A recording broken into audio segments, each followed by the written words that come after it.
दोस्तों, हमारे अमन बुद्ध चैनल में आपका स्वागत। दोस्तों, एक बार एक गांव में एक सुंदर कन्या रहती थी जिसका नाम आम्रपाली था। दोस्तों, उसके महल के द्वार पर सदा सोने के रथ खड़े रहते थे, क्योंकि महान राजाओं को भी उससे मिलने के लिए इंतजार करना पड़ता था। वह केवल एक वैश्य थी, लेकिन वह इतनी अमीर हो गई थी कि वह राज्य खरीद सकती थी। आम्रपाली का शरीर जितना सुंदर था, उससे कहीं अधिक सुंदर उसकी आत्मा थी, जो सच्चे प्यार के लिए तरसती थी। क्योंकि आम्रपाली खुद से वैश्या नहीं बनी थी, उसे जबरदस्ती राजा ने वैश्या बनाया था। एक दिन आम्रपाली अपने महल की बालकनी में खड़ी थी। अचानक उसने अपने महल के सामने से एक युवा बौद्ध भिक्षु को गुजरते हुए देखा, जिसके पास कुछ भी नहीं था सिवाय एक भिक्षा पात्र के। लेकिन उसके पास जबरदस्त जागरूकता थी और लोगों को खुद की ओर आकर्षित करने की अद्भुत शक्ति थी। जब युवा बौद्ध भिक्षु ने ऊपर की तरफ देखा तो आम्रपाली उसे देख रही थी। युवा भिक्षु ने आम्रपाली की ओर देखते हुए बेहद सम्मान भाव के साथ आम्रपाली को प्रणाम किया। आम्रपाली उस युवा भिक्षु को देखती रही और पहली बार आम्रपाली के दिल में प्रेम का उदय हुआ था, क्योंकि पहली बार किसी ने आम्रपाली को सम्मान की नजरों से देखा था। आम्रपाली तुरंत सीढ़ियों से नीचे उतरी और बाहर आकर उस युवा बौद्ध भिक्षु के पैर छुए और कहा, भंते, कृपया आज के दिन आप मेरे मेहमान बने और मेरे महल में चलकर भोजन स्वीकार करें।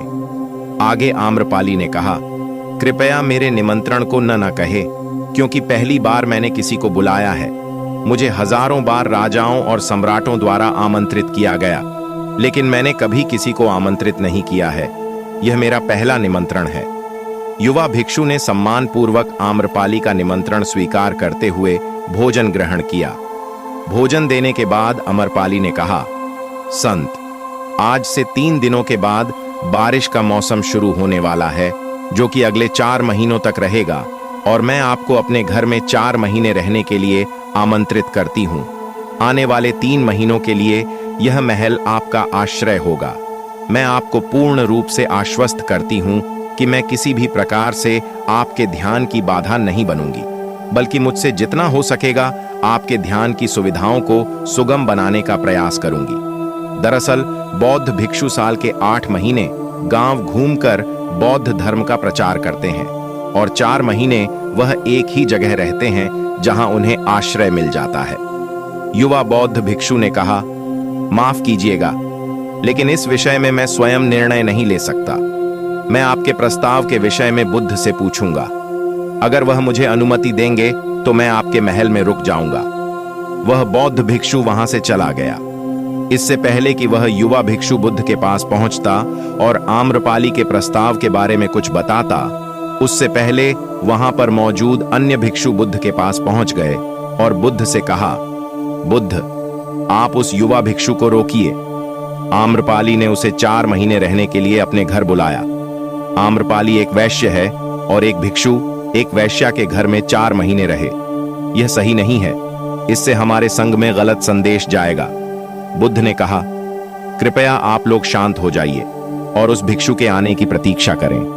थोड़ी देर बाद वह युवा भिक्षु बुद्ध के पास आया, बुद्ध के पैर छुए और उन्हें पूरी कहानी सुनाते हुए कहा, बुद्ध नगर की एक आम्रपाली नाम की महिला ने मुझे बारिश के 3 महीने अपने घर पर रहने के लिए आमंत्रित किया है।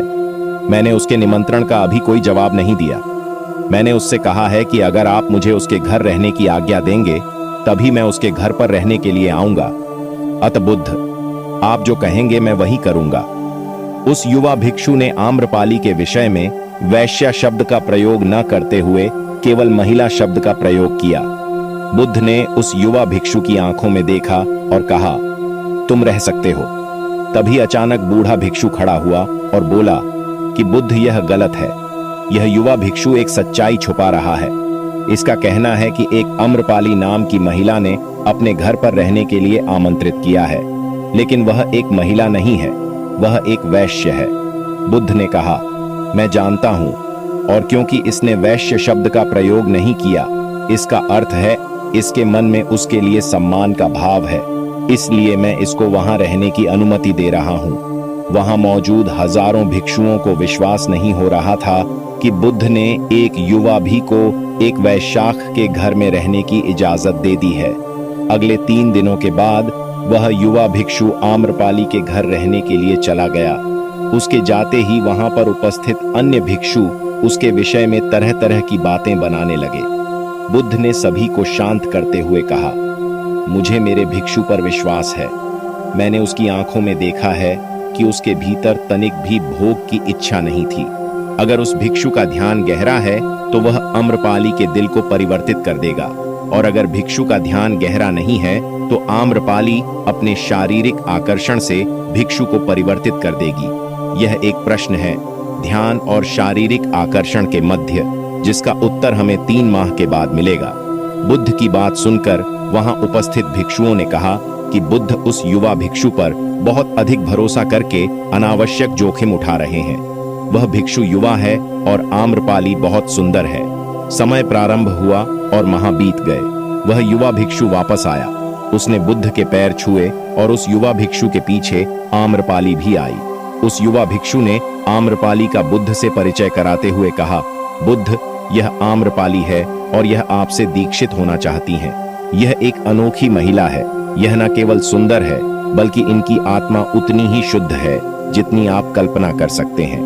आम्रपाली ने बुद्ध के पैर छुए और कहा, मैं पहले पली बार देखने भर से युवा भिक्षु से प्रेम करने लगी थी, लेकिन मैंने इस युवा भिक्षु को अपने सौंदर्य से कई बार आकर्षित करने का प्रयास किया, लेकिन मैं पूर्ण रूप से नाकाम रही। इसके बजाय इस युवा भिक्षु ने मुझे ध्यान के प्रति जागरूक किया और यह एहसास कराया कि वास्तविक जीवन भोग नहीं अपितु ध्यान है।